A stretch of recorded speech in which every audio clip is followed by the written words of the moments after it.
देखिए, लिंग एक व्यक्तिगत चीज़ है। माफ़ कीजिए, मैं बहुत ही बुनियादी शब्दों में कह रहा हूँ। किसी के पैंट में जो है, उससे मेरा या आपका कोई लेना देना नहीं है। उसका महत्व बस कुछ ही जगहों में है, जैसे बाथरूम, बेडरूम में। बाकी अन्य जगहों में आपका लिंग महत्वपूर्ण नहीं है। सवाल आपकी क्षमता का होता है। आप क्या कर सकते हैं, क्या नहीं कर सकते हैं, आपकी क्षमताएं क्या है। हमें दुनिया को कुछ ऐसा बनाना होगा जहां किसी को दूसरों के शरीर से कोई लेना देना ना हो। सिर्फ शारीरिक संबंधों में इसका महत्व है।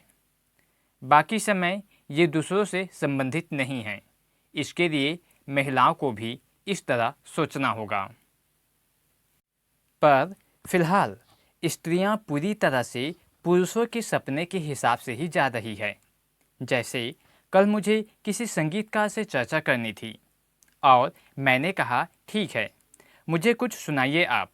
तो उन्होंने एक वीडियो चलाया। माफ़ी चाहूँगा, मैं ऐसे शब्द कह रहा हूँ, पर मैं ये इसलिए कह रहा हूँ क्योंकि मुझे दुख है कि स्त्रियाँ ऐसे प्रस्तुत की जा रही हैं। और एक मंच में गायिका भीतरी वस्त्रों में है। मैंने पूछा, गायिका इतने कम वस्त्रों में क्यों हैं? मैंने पूछा, गायिका इतने कम वस्त्रों में क्यों हैं? वे बोले, सद्गुरु, बस यही बिकता है।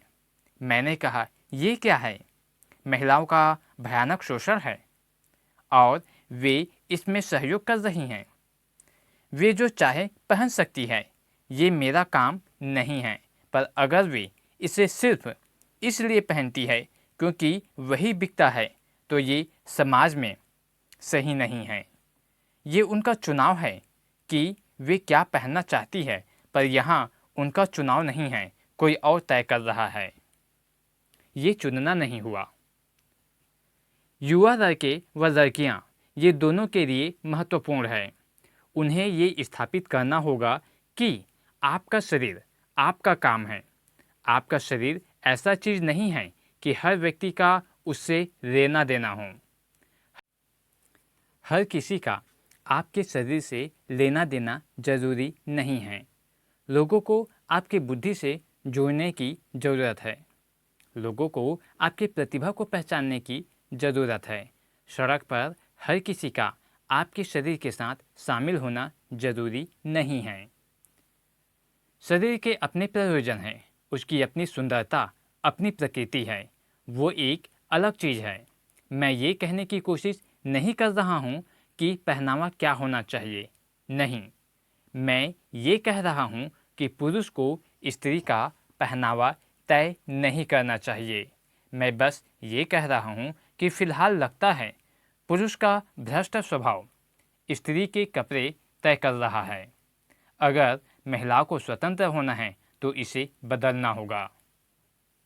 तो इसलिए मैं कह रहा हूँ कि जैसे पुरुष की ताकत की जगह दिमाग महत्वपूर्ण बन गया है, वैसे ही स्त्री के चमड़ी की जगह दिमाग को महत्वपूर्ण बनाना होगा। तो फिलहाल ये बेतुका लग सकता है। नहीं, नहीं, स्त्रियां ऐसे ही है। नहीं, पुरुषों ने महिलाओं को ऐसा होने की उम्मीद की है। पुरुषों ने महिलाओं से ऐसा होने की उम्मीद की है। स्त्रियां ऐसी नहीं हैं। मैं अपने जीवन में काफ़ी स्त्रियों को जानता हूँ। इससे मुझे साफ पता चलता है वे ऐसी नहीं हैं, पर उन्हें लगता है कि उनसे यही उम्मीद की जाती है। सद्गुरु के द्वारा इतना जवाब देने के बाद सद्गुरु से एक और प्रश्न किया जाता है। वो प्रश्न है, सद्गुरु, क्या यह सुपर महिला लक्षण है कि वे इसे इस तरह परिभाषित करते हैं कि महिलाएं खुद को एक खास तरह से प्रस्तुत करना चाहती हैं?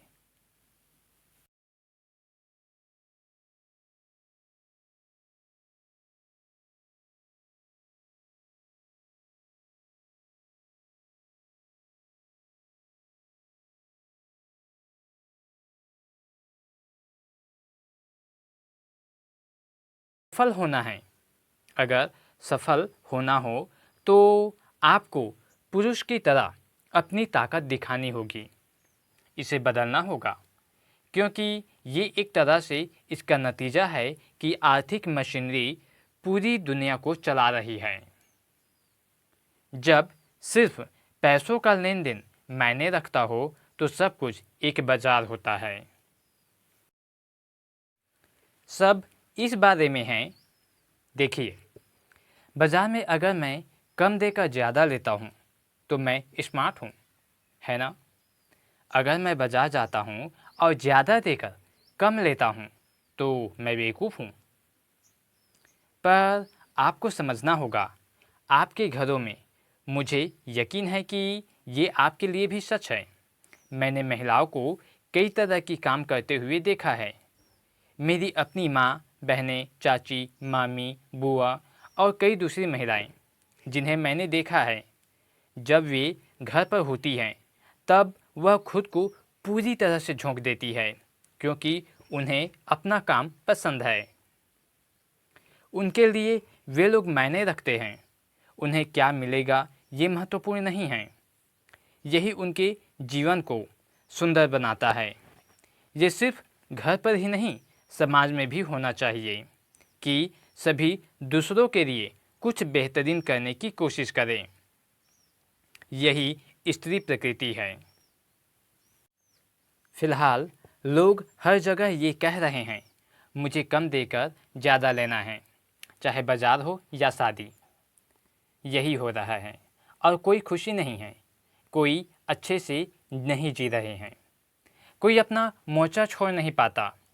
सभी हमेशा एक दूसरे के खिलाफ हथियार तने हुए हैं, क्योंकि हर जगह बाजार है। आप हर जगह यही देखते हैं कि फ़ायदा कैसे हो सकता है।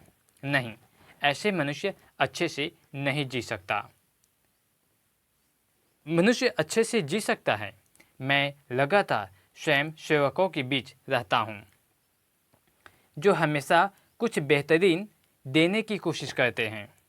लोग पूछते हैं, सद्गुरु, आप जो करते हैं उनमें सबसे अधिक महत्वपूर्ण क्या है? मैं कहता हूँ, मेरे आसपास के लोग। जैसे लोग मैंने अपने आसपास इकट्ठा किए हैं, वे बिना कुछ मांगे अपने जान देने को तैयार है। मेरे जीवन में यही सबसे सुंदर बात है, क्योंकि दुनिया में यही सबसे महत्वपूर्ण है। हर जगह एक बाजार है, यानी हम हमेशा किसी का फ़ायदा उठाना चाहते हैं। जब आपका मन बाजार बन जाए तो कोई चेतना नहीं होगी, जीवन के सूक्ष्म पहलू नहीं होंगे। इस दुनिया में स्त्री प्रकृति की कोई जगह नहीं होगी। पुरुष प्रकृति राज करेगी, सिर्फ जितना जरूरी होगा। हर चीज़ में शोषण होगा। प्रेम जरूरी नहीं होगा। दूसरों को अपना हिस्सा बनाना जरूरी नहीं होगा। जीवन में भागीदारी नहीं होगी। केवल भागीदारी से ही आप जीवन को जान सकते हैं। आपने सुपर महिला शब्द कहा। मैं कहूँगा, मेरी माँ एक सुपर महिला थी। उन्होंने जीवन में 1 रुपया भी नहीं कमाया, पर वे एक सुपर महिला थी। परिवार में वह सबसे अधिक सम्मानित थी।